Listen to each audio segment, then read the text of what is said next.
Informação, conhecimento, experiências, lutas e principalmente inclusão. TeaCast sobre isso. Hoje a gente recebe a Camila. Camila Albues, fisioterapeuta, proprietária da Vital Kids. Empresária, né? Agora você aprendeu. A gente está aprendendo a ser empresária. Camila, eu queria que você falasse a sua formação, porque eu até me perdi na extensão do seu currículo. É uma professora universitária incrível, coordenadora da Inspirar. Conta pra mim essa formação, seu mestrado em... Eu sou fisioterapeuta de formação, fiz o meu mestrado, eu fiz ali em 2000 eu saí em 2010, 2011, entrei no mestrado. Fiz meu primeiro em saúde coletiva, ali na UF.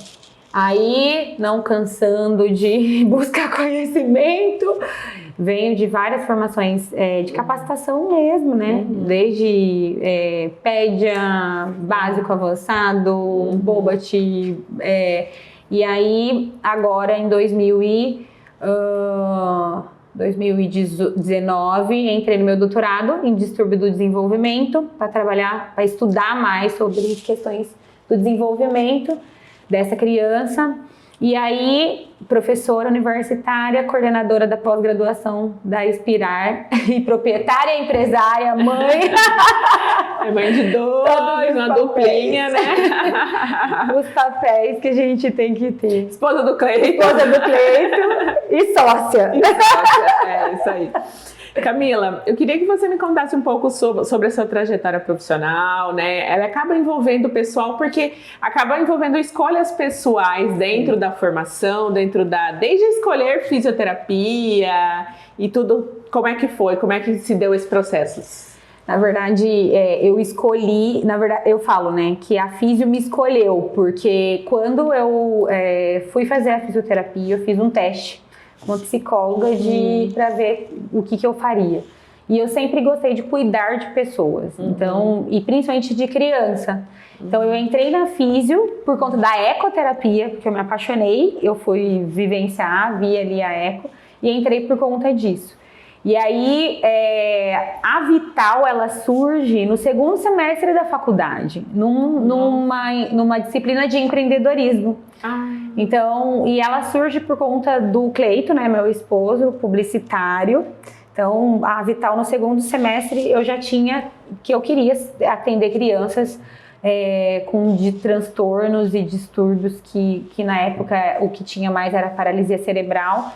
E no segundo semestre surge tudo, Carla, desde logomarca, de plano de ação, de modelo de negócio. No segundo semestre já tinha a Vital Kids. Então, quando eu saí da faculdade, eu sabia quais os cursos eu queria fazer e principalmente eu sabia que eu não queria ficar com conhecimento só para mim. E aí eu sabia que eu queria ser professora, eu queria passar o conhecimento, então eu queria formar pessoas, né? E aí vem dessa trajetória, não só minha, né, desse sonho meu, mas também vem do sonho do Cleito também, que não fez de tudo para que pudesse investir e hoje a gente ter a Vital como ela é, né? Então a minha trajetória enquanto profissional surge de pessoas mesmo, né? Eu falo, né, de uma pessoa que é o Cleito, que acreditou em mim, investiu, que acredita em outras, né? E dentro disso ainda, dessa formação de mestrado, doutorado, vem as crianças ali também. Então, criança sempre foi o seu interesse, sempre primeira infância? Sempre primeira infância. Eu amo essa parte ali desse desenvolvimento primário, né? Hoje você está estudando a abordagem centrada na pessoa, na criança. Da família. Hoje a minha tese do doutorado é o quanto a família colabora e pode colaborar com esse desenvolvimento, né? E aí a gente vê o quanto que vai ser do padrão ouro, né? Que aí deixa de focar só na doença, né? Ou naquele transtorno, foca na verdade na família e o quanto ela auxilia essa criança no seu desenvolvimento. Que importante. Isso veio, essa ideia de pesquisa e de estudos, ela veio da tua prática? Conta um pouquinho para mim como é que foi isso. Você costuma receber crianças muito pequenas? Para começar, para estudar o modelo centrado na família, me veio sempre do questionamento assim, eu pegava essas crianças, às vezes saía da UTI neonatal, né? Então vinha as crianças já bebezinhas, sei lá, 1, 2 dias da UTI neonatal, vinha e eu via todo esse processo, né? Das crianças, não tanto do desenvolvimento delas, mas dos pais também, né?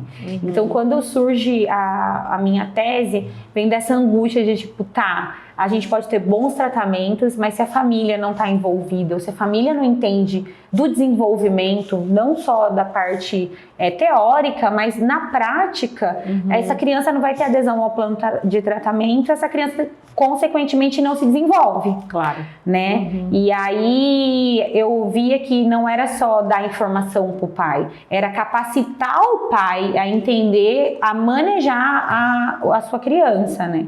Porque o quanto esse pai, e às vezes chegavam os pais que tinham as crianças mais velhas, que já entendiam, ai Camila, eu já passei por isso, o desenvolvimento é assim mesmo, e às vezes não era assim mesmo, era só ele ter entendido que, ok, eu tenho uma criança que tem uma deficiência, mas essa criança, ela tem a capacidade de se desenvolver, né? Então, centrar não só na pessoa, né, ali na criança, mas centrar na família. Então veio dessa, e da própria angústia minha, né? Mãe de um menino lindo que tem TEA. Então veio disso, porque eu via muito isso no Cleiton, no meu marido. Que ele eu, por entender do desenvolvimento e saber do desenvolvimento, era mais fácil para mim, era mais leve, né? Ele que não sabia, e agora? Como é que vai ser o futuro, né? E esquecia que é o presente que faz o futuro, né? Então veio dessa angústia pessoal também de eu ver meu marido sofrendo, porque, e aí, tá, ele tem 1 ano, mas tem um diagnóstico de TEA, e agora? O que vai ser, né? E aí não é o que vai ser, né? Agora a gente constrói para que no futuro a gente veja o resultado do trabalho, né? Desse desenvolvimento, né? Só de curiosidade, com qual idade você fez o diagnóstico do 1 e 4. 1 ano e 4 meses. 1 ano e 4, há 10 anos atrás, né? Nossa Senhora! Você era a louca do... Eu era a mãe que via, não, você só trabalha com transtornos do desenvolvimento, você tá vendo seu filho tendo algo, e de fato ele tinha. E eu soube muito pequenininho, assim, quando ele nasceu eu já vi alguma coisa, mas com 6 meses... ele era uma criança muito amorosa, então ele gostava de abraço, mas eu via pouco contato visual já, não via já a fase do babá, mamá, dá, sabe? Então eu falava assim, ai, pô, uma amiga fono, falava, cara, esse menino não tá com balbucio, não tá certo pra faixa. Para de ser maluca! Então eu já via algumas coisas muito sutis dentro do desenvolvimento, que não apontar ali, não falar as primeiras palavrinhas, né? Algumas coisas bem específicas que eu falava, gente, não tá certo. Já enfileirar algumas coisas com 10, 11 meses, eu já via predileções, por mais que uma criança tenha nessa faixa de idade, mas já algumas fixações, né? Já algumas inflexibilidades, já desde essa idade eu já via, mudava de rota, o menino não chorava, mudava de rotina, o menino já tinha, né? Por mais que era um bebê, mas era diferente. Então aí foi aí que me virou a chavinha, eu falava, não. Então eu vejo que isso dá conhecimento para os pais, eu vi que foi o diferencial na vida do meu menino, né? Então foi aí que eu já tinha isso dentro de mim, porque a Vital já existia antes do Arthur, mas depois do Arthur eu me refinei mais a tentar isso para os pais. Né, e buscar isso, né, não o futuro, mas o presente para poder transformar o futuro daquela criança. O que eu observo na prática da tua equipe é que eles se preocupam para além dos estímulos motores específicos, né? É sempre uma estimulação mais global, pensando que eu vou também trabalhar algumas respostas sociais dentro da estimulação, e isso é total diferente, porque está falando de uma transdisciplinaridade. Eu falo que a gente ainda não é transdisciplinar, né? Lá dentro da clínica a gente fez uma reunião e eu falei para as meninas, falei, gente, quando a gente fala de desenvolvimento da criança, né, e do adolescente, de qualquer que seja, a gente precisa pensar que não é apenas a criança fragmentada em partes, né? Então agora eu trabalho o motor grosso, motor fino, eu trabalho ele como um todo, né? Às vezes, para que eu consiga adquirir ele sentar, por exemplo, uma habilidade do sentar, eu preciso primeiro que ele entenda o que é um sentar. E para ele entender o que é um sentar, eu preciso trabalhar, às vezes, questões cognitivas. Né? Eu preciso que ela tenha habilidade de entender, olha, eu vou sentar para que eu pegue um brinquedo, né? Eu vou sentar para que eu consiga rodar no meu eixo, para que eu brinque com o meu irmão, e aí é isso que eu falo, né? O transdisciplinar é você entender da ciência do outro, mas não a título de trabalhar e fazer o que aquela outra profissão faz, mas sim pegar fragmentos que te dê base para assim fazer com que dentro da sua ciência você desenvolva, né? Então, não é que eu sou psicóloga, eu pego fragmentos que a psicologia me proporciona, né? Que a gente vai se apaixonando, para que assim eu consiga trabalhar habilidades que é da minha ciência, né? Isso é o transdisciplinar, né? Eu acho que essa é a visão muito forte que a equipe tem lá dentro, né? Porque é uma coisa que não adianta, eu acho que uma criança ela precisa disso, né? Ela precisa desse olhar não fragmentado, né? A gente não pode fazer dela um Picasso, né? Todo recortado, a gente precisa fazer ela uma só, né? Isso. Sem fragmentos. Isso é total diferencial na estimulação e no sucesso do tratamento, né? Eu acho que quando a gente fala de estimulação precoce, quando a estimulação precoce, na verdade, ela surge lá em 1960. Então, em 1960 a gente começa a ter, e aí ela vem de um aspecto médico, né? Ela surgiu lá nos Estados Unidos e lá começa a se falar, olha, vamos olhar para a criança. Ela é a fase que rompe assim, né? A gente tinha muitos prematuros, surge daí, então eles não tinham sobrevidas, né? Então é o boom das UTIs neonatal, então essas crianças vivem mais, tá, e agora? Tem um monte de criança que viveu, passou pelo período que não né, poderia ir a óbito, agora estão vivas, mas cheios de questões que precisam ser trabalhadas, tanto motor, quanto cognitivo, quanto social.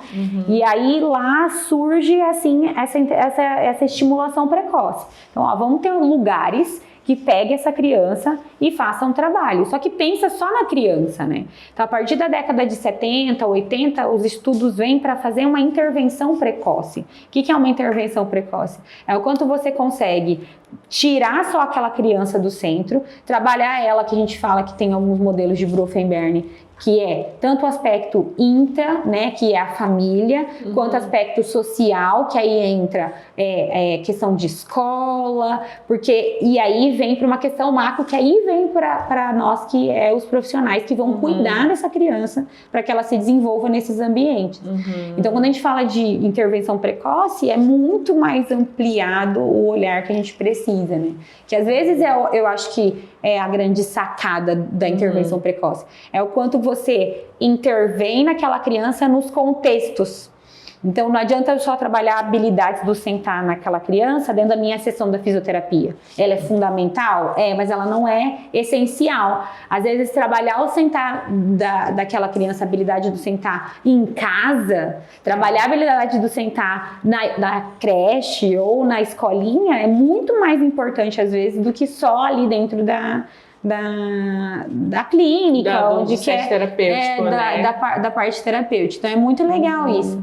E é muito importante esse conhecimento para os profissionais, porque pensa a dimensão, como a intervenção precoce foi pensada. E aí, quando vem para você trabalhar, você vai e recolhe a criança para dentro do consultório e limita as possibilidades que isso poderia trazer. Porque, assim, todos nós que trabalhamos com intervenção precoce, que já atuamos em algum momento com isso, nós vemos o quanto isso é eficaz e o ritmo, a velocidade de respostas que isso traz para aquela pessoa, né? No futuro você vê outra criança. Exatamente. E aí, se a gente limita ele a consultório, a poucas oportunidades, né? Nós estamos, de certa forma, subutilizando Grande recurso. E aí a gente não tá fazendo intervenção precoce. Sabe? A gente não tá fazendo intervenção precoce. Eu acho que a mudança de chave dos profissionais precisam ser assim.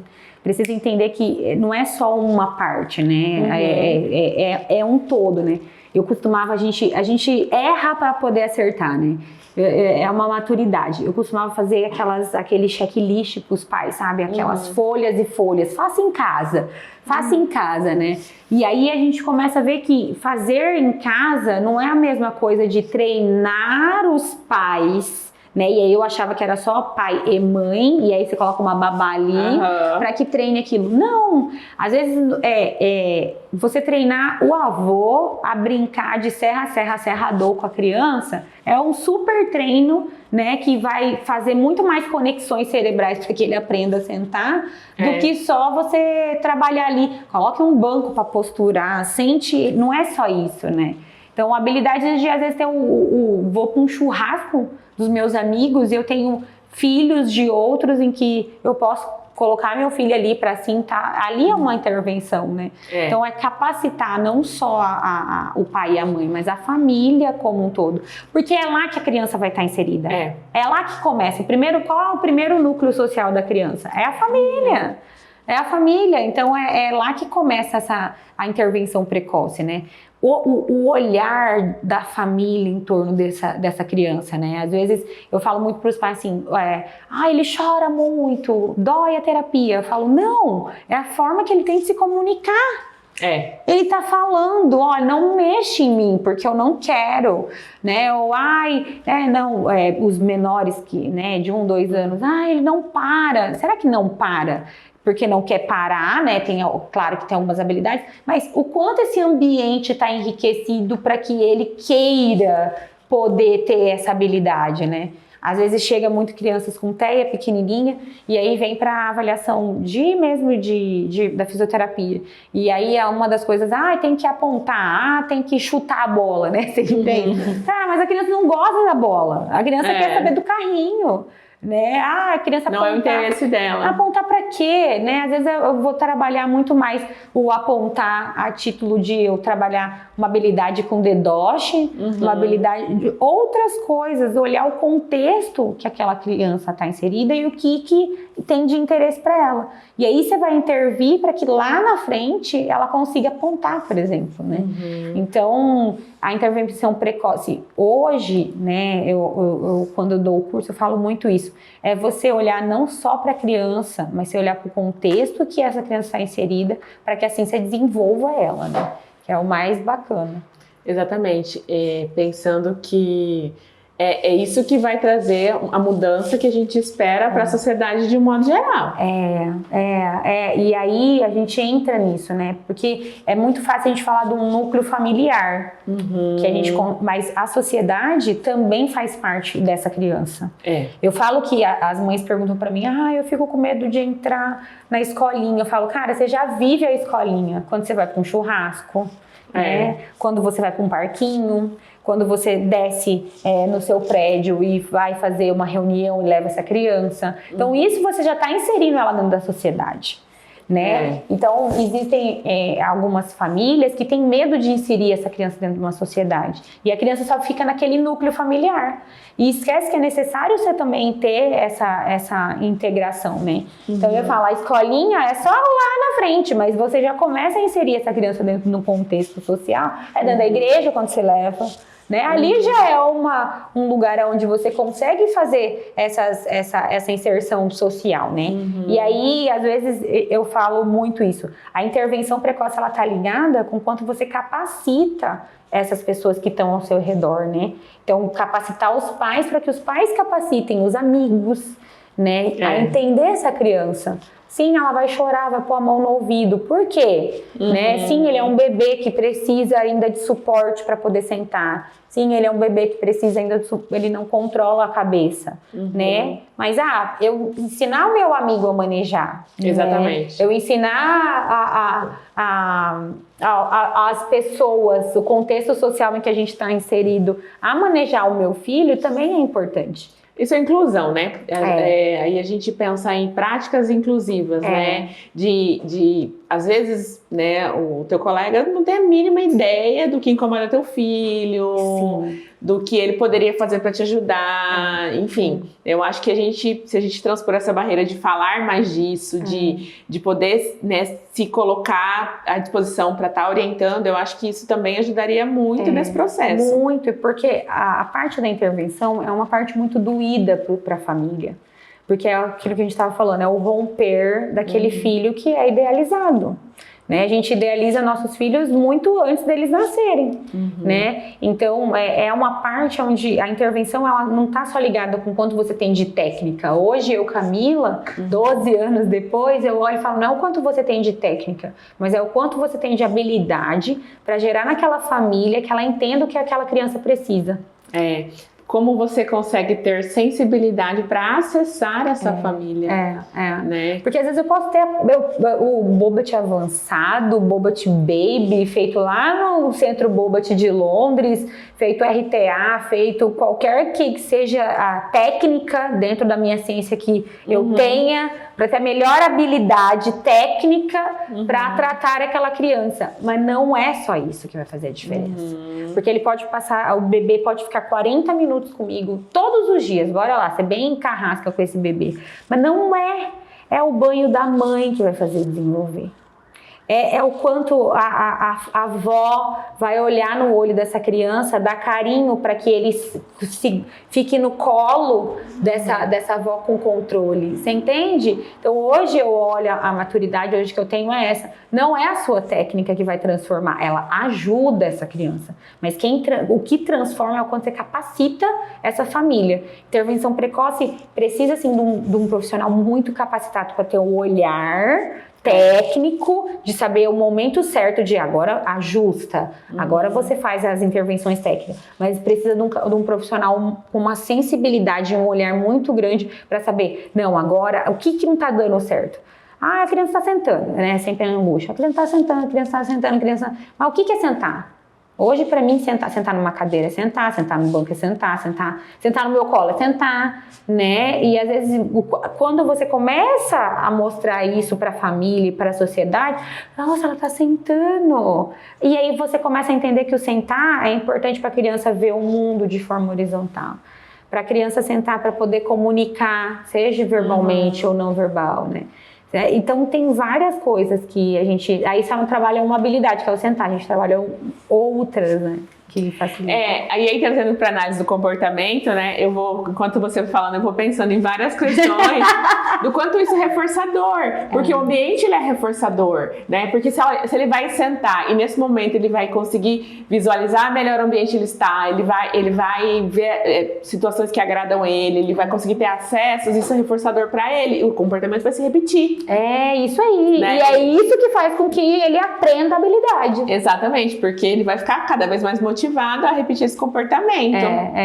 E repetir essa habilidade, é isso aí. Eu falo muito isso para as meninas. Eu falo, gente, não adianta você fazer repetição. O cérebro, aprende repetição, mas é repetição associada a alguma função. Precisa ter função. E algum reforçador, algo que motive essa criança a fazer a mesma habilidade para conseguir, assim, inserir ela no seu contexto, né? Não tem como. Intervenção tem a ver com isso. Intervenção precoce, eu falo que ela é poderosa. Quando o profissional entende, né? Quando os pais entendem que intervir precocemente ela é poderosa, não para adquirir só as habilidades, mas para proporcionar para essa criança um futuro do máximo do seu potencial, é isso, né? É essa capacidade que eu falo. Eu costumo dizer que nós, profissionais da área da saúde, ela tem uma responsabilidade muito grande. Porque a gente, principalmente, né, físio, fono, psicólogos, a gente não tem o poder de ir lá intervir na vida, né? Se vai morrer ou se vai viver. Mas a gente tem o poder de incapacitar, às vezes, essa família e essa criança de ter um futuro com uma oportunidade.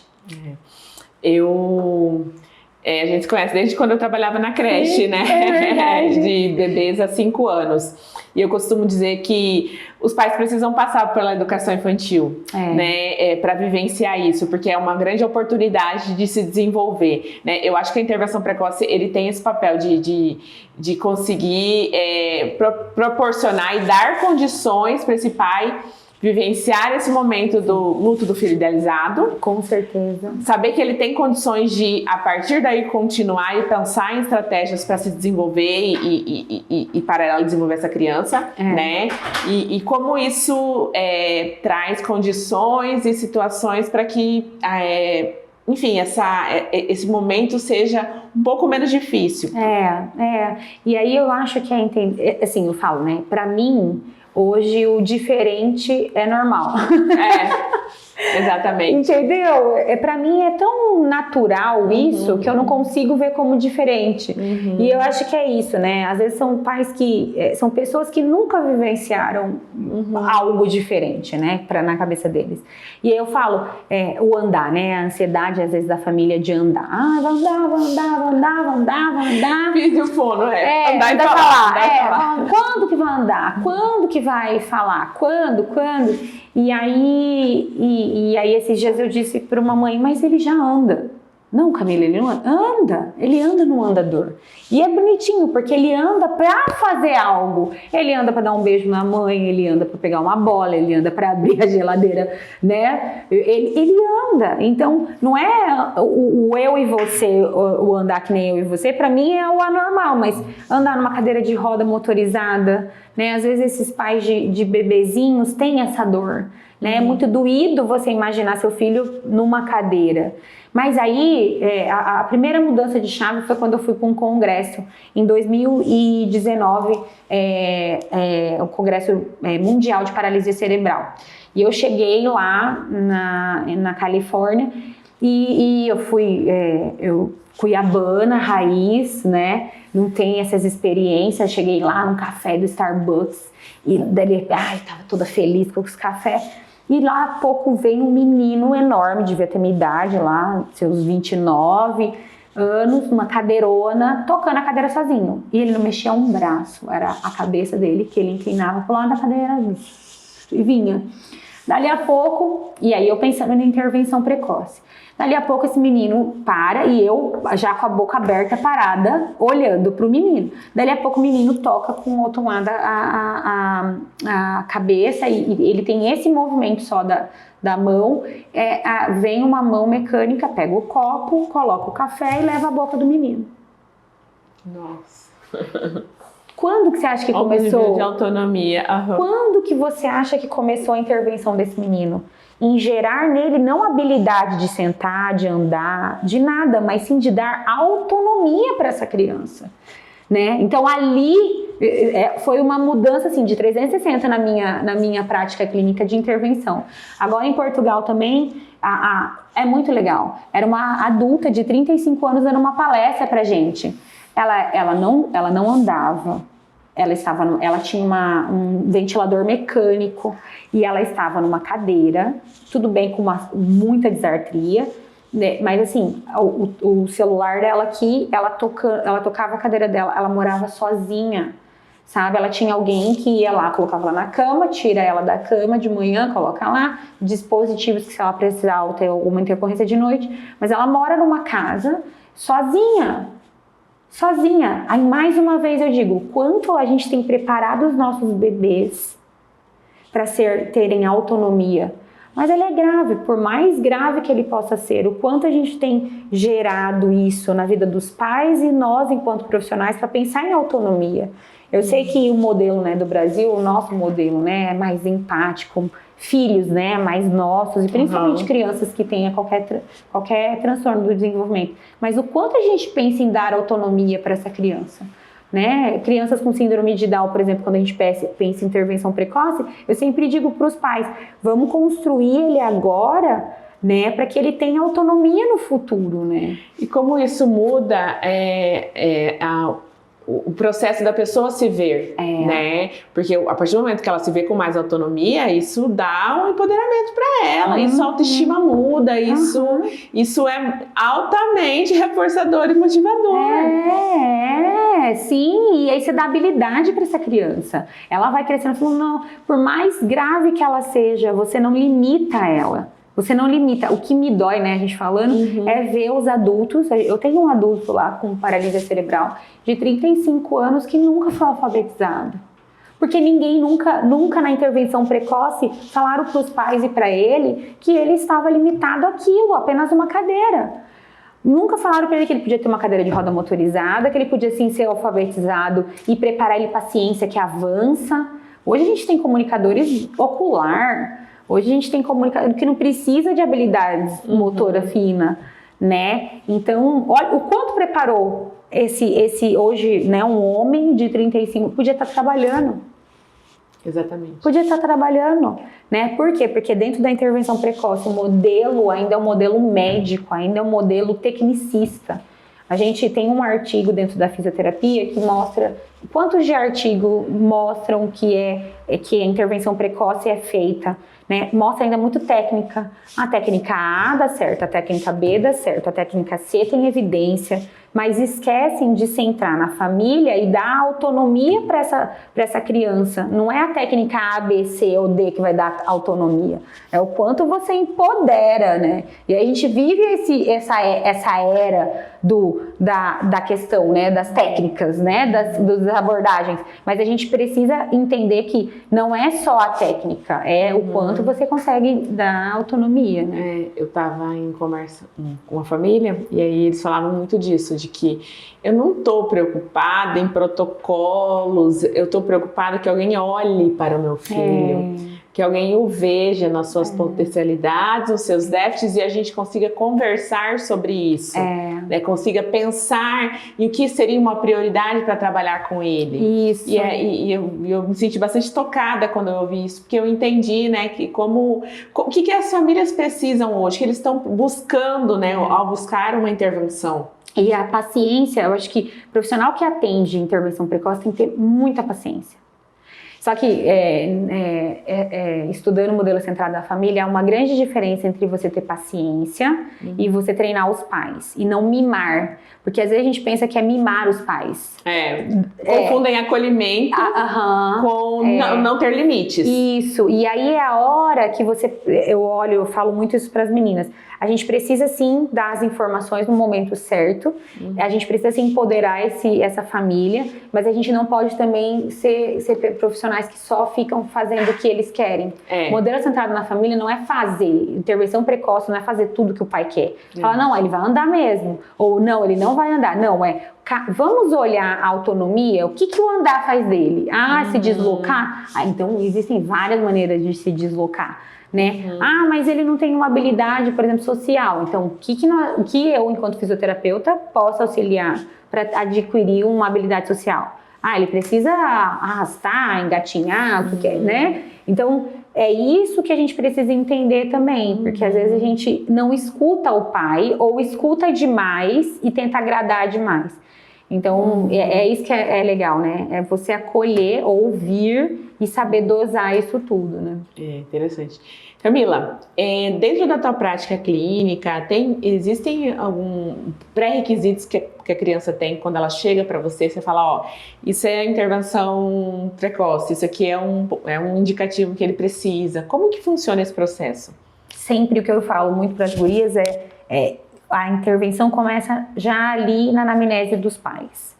Então, eu acho que o indicativo é a fala do pai, né? Então, ele começa... Existem bebês que chegam maiores e existem esses que saem e vêm direto.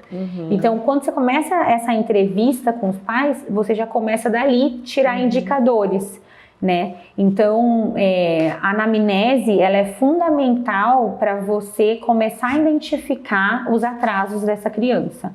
E aí, quando eu falo dentro da minha prática, o que eu sempre digo lá dentro da clínica e ensino muitas meninas é isso, não é só o quanto você vê o que a criança não faz, mas é o que a criança faz e como ela faz. Esse é o nosso grande erro. É muito fácil a gente pontuar E os pais chegam com essa fala, ele não segura a cabeça, ele não anda, ele não. Só olha para as debilidades, né? Para as inabilidades. E aí esquece, e aí esses dias chegou até um menino grande, já era maior, 5 anos, e chegou com um monte de questões, habilidades, principalmente sociais, né? Então chegou assim, ó, não faz isso, não. Aí eu virei e perguntei assim, tá, o que ele faz? Eles não souberam me responder. Nossa. Aquilo me doeu. Tá preso só. Aquilo me doeu de um tanto. Por quê? Porque eles não sabiam me falar qual era a habilidade daquele menino. Aí eu disse, o que vocês mais gostam de fazer com ele? Também não sabia, porque era o mundo da terapia, né? Então a terapia A, B, C, D, F, G, H, I, J, Y, com um monte de gente. E eu disse, qual é a habilidade que vocês têm interesse? Então, hoje, na minha prática clínica, é muito mais isso, sabe? Porque aí a gente consegue desenvolver um plano terapêutico. Então, por exemplo, eles não souberam, eles me demoraram 1 mês para poder me responder, tá, o que nós vamos fazer junto com esse menino? Né? Porque era muito específico, ele não aponta, ele, né, era uma hipotonia, um caso de uma hipotonia, ele não fica sentado sem desabar o tronco. Mas eu disse, tá, o que ele faz? E aí foi a hora que eles construíram, a gente queria tanto ir pro parquinho e que ele conseguisse subir a escalada do parquinho e descer sozinho o escorrega.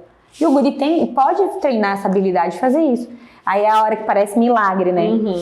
Pronto, lá o nosso objetivo dentro da fisioterapia. 1 mês o guri tava fazendo o quê? Escalando o parquinho e descendo o escorrega. Ai, mágica! Não! Foi porque dentro a gente fez uma avaliação, então ouviu o que era a queixa dos pais de forma realista, porque tem isso também, que você tem que tomar cuidado, e aí fez o planejamento. Né? Então eu acho que estruturar dentro da minha prática clínica a intervenção precoce, ela começa dentro da anamnese e aí perpassa para a questão do planejamento terapêutico. O que você considera como o maior desafio na intervenção hoje, de uma forma geral? Pensando em Brasil, pensando na nossa realidade, pensando nas nossas crianças que estão, né, sem muitos acessos. Eu acho que o grande desafio da intervenção precoce hoje é dar possibilidade para os pais terem qualidade, não de atendimento, mas de ter acesso a informações.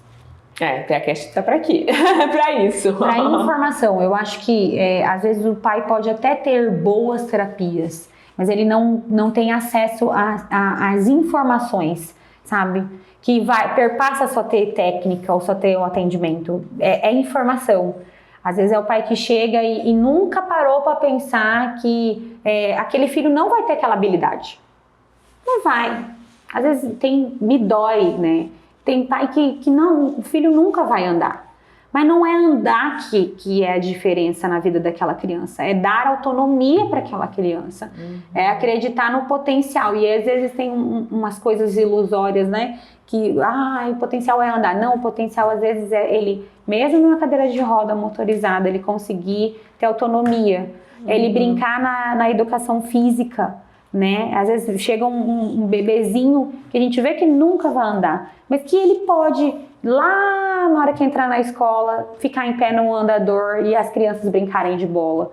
Lá na escola, mesmo que ele não ande, os pais já construírem as questões comportamentais cognitivas para que ele possa, numa cadeira de roda motorizada, brincar e não ficar excluído na hora da educação física. Então, eu acho que hoje, para mim, o grande desafio da intervenção precoce é o quanto esses pais têm acesso às informações. As informações não ilusórias, mas informações que construam aquela criança, sabe? Esse acesso de saber dentro do desenvolvimento motor, o que é importante. É importante eu saber os marcos, né? 4 meses, né? Hoje pro CDC 3 meses segura a cabeça, 5, 6 senta. É importante saber isso, mas o que isso vale para a vida do meu filho?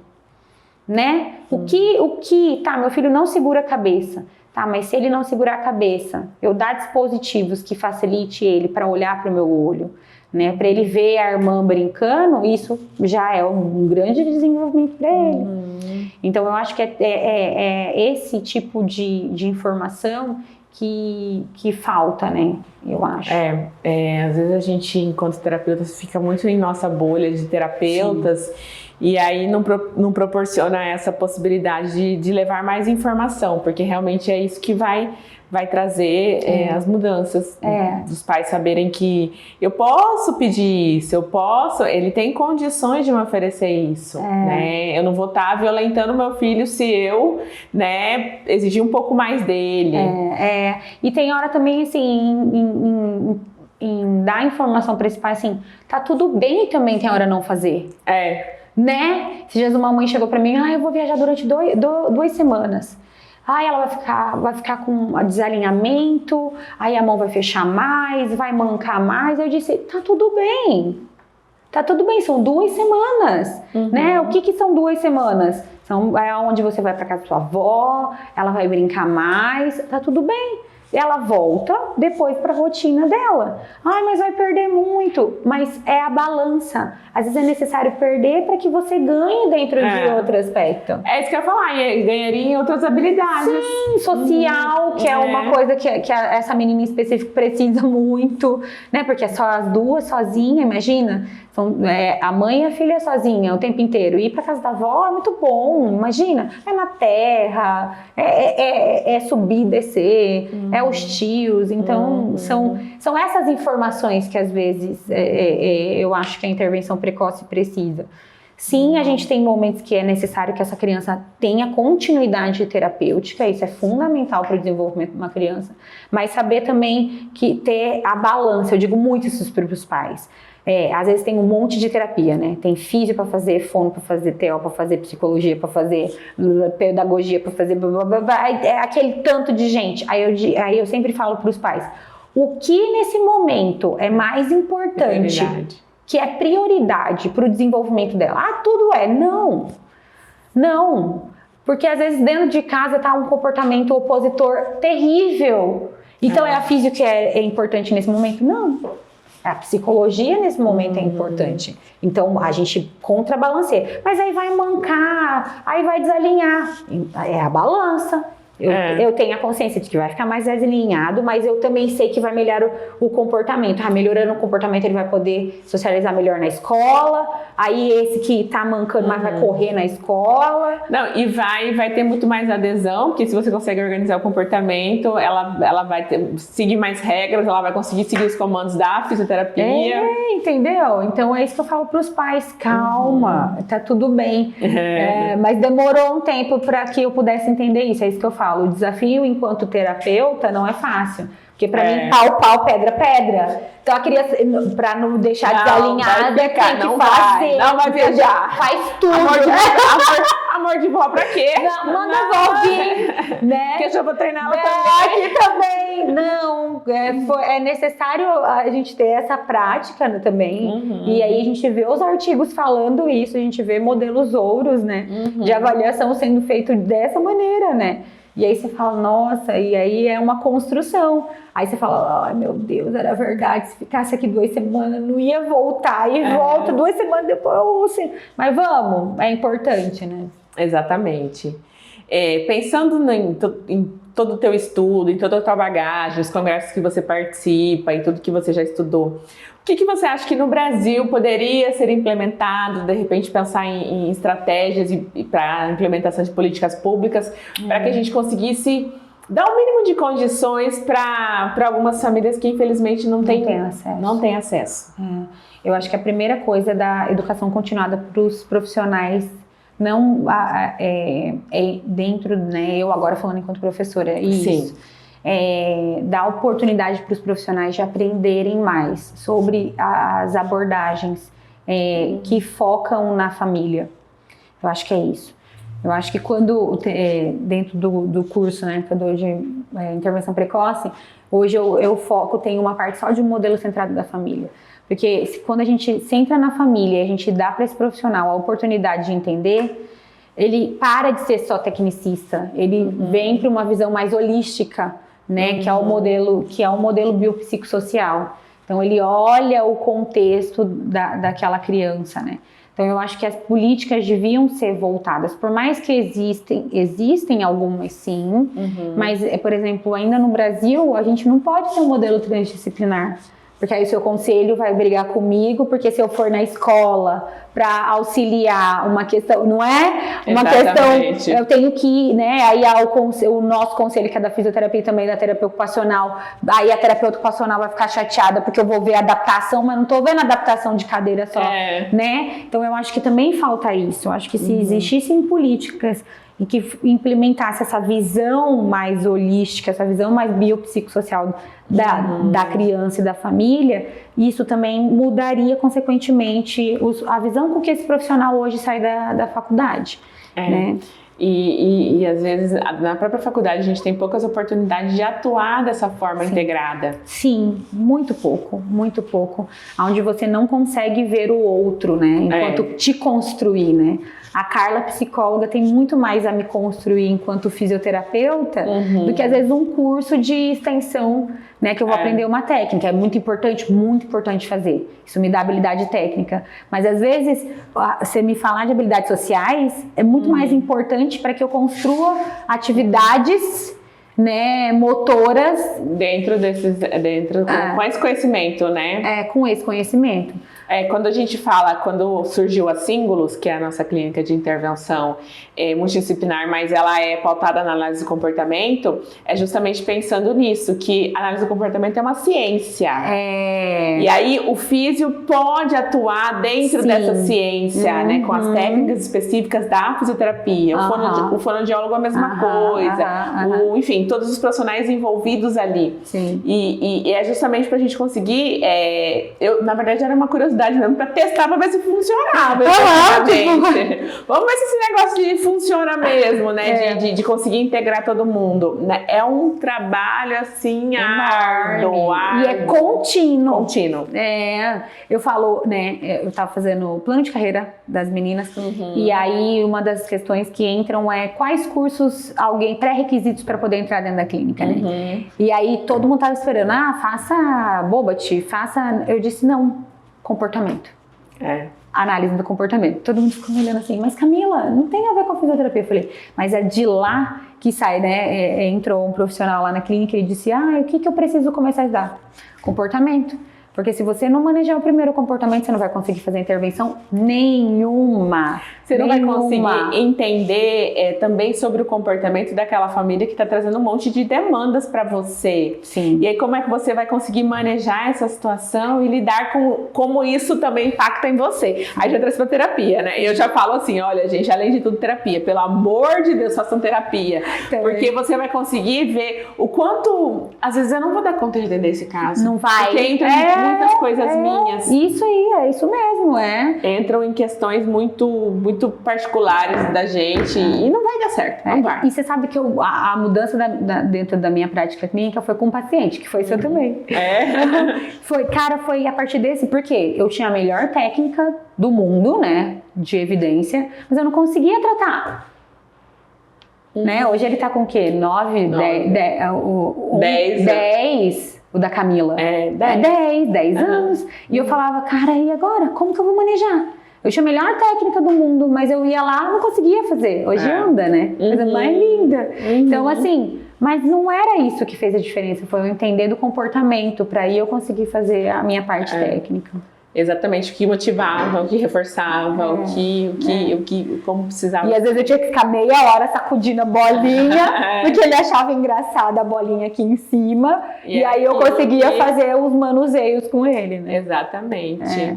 Nossa, que manhã produtiva, Camila! Falou mais que o homem da cobra. Eu acho que a gente conseguiu trazer muita coisa, acho que vai levar muita informação, eu agradeço muito, muito mesmo. Eu que quero agradecer. Fala pra mim o seu arroba pra aquela câmera. Falo.